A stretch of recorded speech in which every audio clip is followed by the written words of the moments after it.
الحمد لله رب العالمين وبه استعين واشهد ان لا اله الا الله وحده لا شريك له واشهد ان محمدا عبده ورسوله اما بعد۔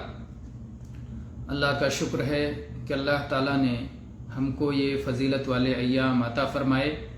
آج ذوالحجہ کی پہلی تاریخ ہے سعودی عرب میں، اور ذوالحجہ کی پہلی تاریخ سے لے کر 10ویں تاریخ تک، یعنی یہ ابتدائی 10 دن اللہ کے نزدیک بہت اہم اور عظیم الشان ہیں۔ اللہ تعالیٰ نے قرآن پاک میں ان کی قسم کھائی ہے، والفجر ولیال عشر والشفع والوتر۔ فجر کی قسم ہے، 10 دنوں کی قسم ہے، اور جوڑے اور بے جوڑ کی قسم ہے۔ تو اس میں مفسرین نے لکھا ہے، عبداللہ ابن عباس رضی اللہ عنہ سے تفسیر آئی ہے کہ 10 دنوں سے مراد ذوالحجہ کے ابتدائی 10 دن ہیں، اور اسی طرح سے جوڑا اور بے جوڑ سے مراد 9ویں اور 10ویں تاریخ ہے کہ اللہ تعالیٰ نے یوم النحر اور یوم عرفہ کی قسم کھائی ہے۔ تو یہ ایام اللہ کے ہاں بہت اہم ہیں۔ صحیح بخاری میں نبی کریم صلی اللہ علیہ وسلم کا یہ فرمان مروی ہے، ما من ایام العمل الصالح فیہن احب الی اللہ عز وجل من هذه الایام العشر، کہ ان 10 دنوں میں جو بھی نیکی کی جائے اللہ کے نزدیک اس قدر محبوب ہے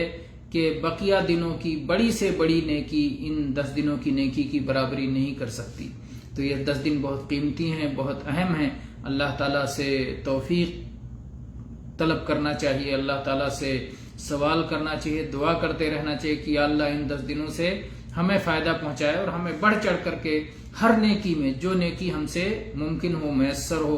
ذکر الہی کی نیکی، صلاۃ کی نیکی، صدقہ و خیرات کی نیکی، دعوت اللہ کی نیکی، تعلیم کی نیکی، دوسروں کی غریبوں کی مدد کی نیکی، ہر طرح کی نیکی جو ہم سے جس انداز میں بھی میسر ہو، حج کی نیکی، قربانی کی نیکی، جس طرح جو بھی نیکی میسر ہو، کسی بھی نیکی کو معمولی نہ سمجھیں، وہ ان 10 دنوں کے اندر زیادہ سے زیادہ انجام دیں۔ اللہ تعالی ہماری نیکیوں کو قبول فرمائے، اور ہمیں ہر طرح کی آفت، شر اور بلا سے، دنیا اور آخرت کی ہر مصیبت سے اللہ تعالی محفوظ رکھے۔ بہرحال ہم اس سے آگے بڑھتے ہیں، اور ہمارے دروس کا جو سلسلہ تھا اللہ کے فضل و کرم سے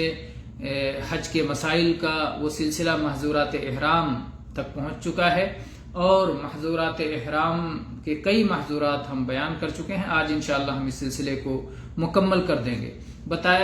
آپ کو بتایا گیا کہ احرام کی حالت میں جو چیزیں منع ہیں ان میں سے پہلی چیز ہے بالوں کو مونڈنا،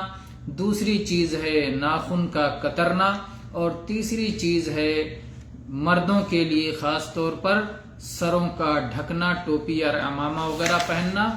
اور چوتھی چیز ہے بدن کے اعضاء کے اعتبار سے سلے ہوئے کپڑے یا لباس پہننا، اور جو ہے 5ویں چیز ہے خوشبو لگانا، اور 6ٹھی چیز ہے خشکی کے شکار کرنا، اور 7ویں چیز ہے عقد نکاح کرنا۔ 6 چیزوں کا بیان اس سے پہلے دلائل کے ساتھ ہم پچھلے دروس میں تفصیل سے بیان کر چکے ہیں۔ 7ویں چیز ہے عقد نکاح کرنا، چاہے وہ خود اپنا عقد نکاح ہو یا ولی بن کر کے، وکیل بن کر کے کسی اور کا عقد نکاح ہو۔ اس سلسلے میں عثمان رضی اللہ عنہ کی حدیث ہے صحیح مسلم میں 3432 نمبر پر، لا ينکح المحرم ولا ينکح، محرم نہ خود اپنا نکاح کرے گا نہ کسی اور کا عقد نکاح کرے گا۔ تو محرم کے لیے یہ چیز منع ہے۔ 8ویں چیز ہے محظورات احرام میں سے جمع کرنا، ہم بستری کرنا، صحبت کرنا۔ اس سلسلے میں سورہ بقرہ کی آیت نمبر 197 میں اللہ تعالیٰ کا یہ ارشاد ہے، فَمَنْ فَرَضَ فِيهِنَّ الْحَجَّ فَلَا رَفَثَ وَلَا فُسُوقَ وَلَا جِدَالَ فِي الْحَجِّ، جو شخص حج کے مہینوں میں اپنے اوپر حج فرض کر لے، یعنی حج کا احرام باندھ کر کے حج کرنا شروع کرے، تو ایسے شخص کے لیے ممنوع ہے فلا رفث، تو ایسے شخص کے لیے رفث ممنوع ہے، ولا جدال،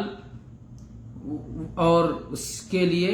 فلا رفث ولا فسوق، اور فسوق ممنوع ہے، ولا جدال، اور جدال ممنوع ہے۔ تو حج کی حالت میں 3 چیزیں ممنوع ہے۔ کیا معنی ہوا؟ رفس کے معنی کہتے ہیں عبداللہ ابن عباس رضی اللہ عنہما کہ رفس کے معنی ہوتا ہے جماع،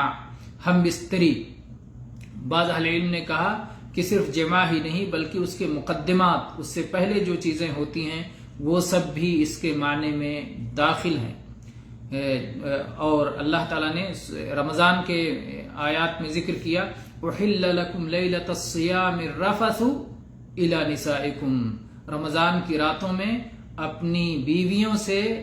رفث حلال کر دیا گیا ہے۔ تو رفث یعنی جمع اور اس سے پہلے کی چیزیں، بوس و کنار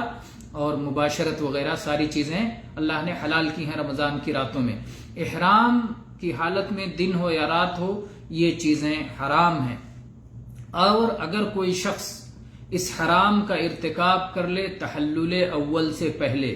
تحلل اول آپ جانتے ہیں کہ حاجی 10 تاریخ کو 4 کاموں میں سے جب کوئی 2 کام کر لیتا ہے تو اسے تحلل اول حاصل ہو جاتا ہے، اور جب سارے 4 کام کر لیتا ہے تو اسے تحلل کامل حاصل ہو جاتا ہے۔ تو اگر کوئی شخص تحلل اول سے پہلے جماع اور ہمبستری کا ارتکاب کر لے تو ایسے شخص کی عبادت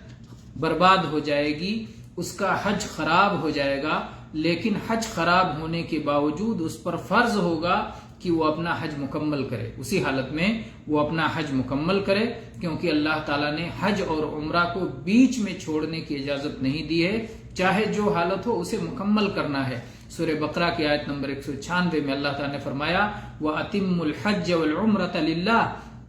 حج اور عمرہ کو اللہ کی خاطر مکمل کرو۔ تو ایک تو یہ ہے کہ اس کا حج خراب ہو جائے گا، دوسری ذمہ داری یہ ہے کہ وہ شخص اپنا حج بھی مکمل کرے، تیسری چیز یہ ہے کہ اس کے اگلے سال قضا کرے، کیونکہ اس نے اپنا حج خراب کر لیا ہے۔ تو اگر یہ حج فرض تھا، زندگی کا حج تھا، تو اس پر قضا لازم ہوگا،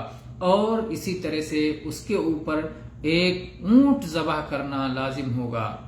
اونٹ ذبح کرنا، اونٹ کا ایک حصہ نہیں بلکہ پورا اونٹ ذبح کرنا اس کے اوپر لازم ہوگا۔ تو سب سے سخت منع کام جو حج کی حالت میں ہے وہ ہم بستری ہے، ہم بستری سب سے سخت منع ہے حج کی حالت میں۔ لیکن اگر یہ ہم بستری تحلل اول کے بعد اور تحلل ثانی سے پہلے ہو، تحلل ثانی کے بعد تو حلال ہے ہم بستری، لیکن تحلل اول اور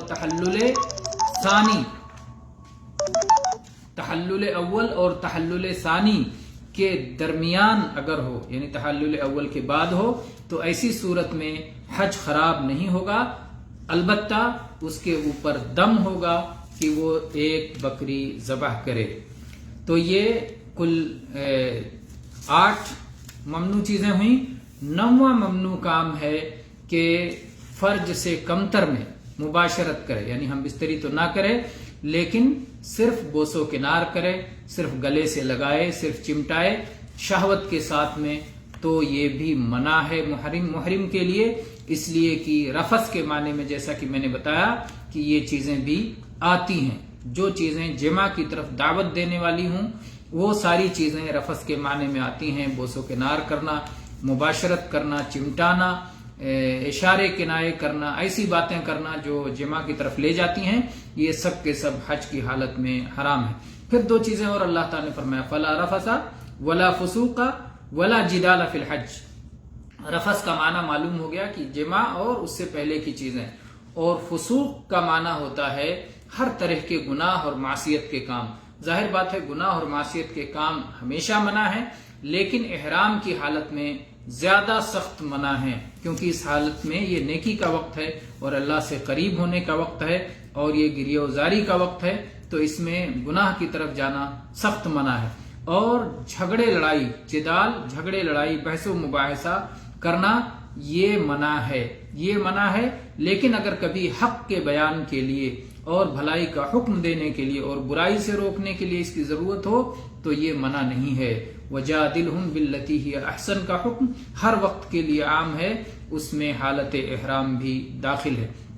ممنوعات احرام ختم کرتے ہوئے چند باتیں آپ کو بتا دی جائیں کہ محرم کے لیے ان چیزوں سے منع کی ہوئی چیزوں سے بچنا ضروری ہے، ساتھ میں اس کے لیے سنت یہ ہے کہ وہ ایسی باتیں کرے جس میں اس کا فائدہ ہو، اور ورنہ خاموشی اختیار کرے، وہ اپنا وقت اللہ تعالیٰ کے کلام کی تلاوت میں، تلبیہ میں، ذکر میں، بھلائی کا حکم دینے میں، برائی سے روکنے میں، اور وقت برباد کرنے والی چیزوں سے اپنے وقت کی حفاظت میں، اور اپنے دل میں اخلاص کو پیدا کرے اور اللہ کو راضی کرنے کی جو جس قدر ہو کوشش کرے، جنت، نہ صرف جنت کو حاصل کرنے بلکہ جنت کے بلند درجات حاصل کرنے کے لیے ان حالت میں، احرام کی حالت میں وہ زیادہ سے زیادہ کوشش کرے۔ اللہ تعالیٰ اس کے حج کو قبول کر لے اور اس کے ذریعے سے اسے اللہ تعالیٰ بھرپور بدلہ عطا فرمائے۔ ہمیشہ حاجی کی یہ کوشش ہونی چاہیے اور ہر اس چیز سے دوری اختیار کرنی چاہیے جو اس کے حج کے ثواب میں کمی کا باعث بنے۔ وآخر دعوانا ان الحمد للہ رب العالمین وصلی اللہ علی نبی وسلم۔